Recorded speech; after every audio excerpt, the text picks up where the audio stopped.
This vehicle is equipped with the lower anchors and tethers for children or latch system, which includes lower anchors and top tether anchors. Please see your owner's manual to find out which seating positions are equipped with anchor points.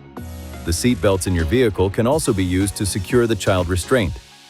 For details on the proper installation of child restraint systems, please read the Child Restraint Owner's Manual and the special section in your vehicle's owner's manual.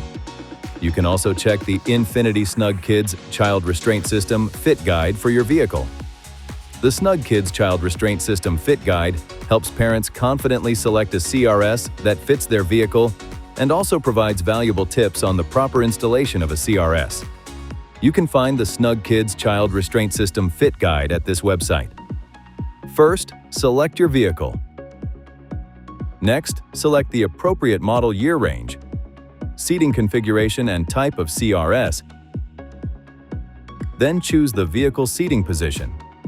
A list of compatible CRS options is displayed based on your selections. Please see your owner's manual for important safety information, system limitations, and additional operating and feature information.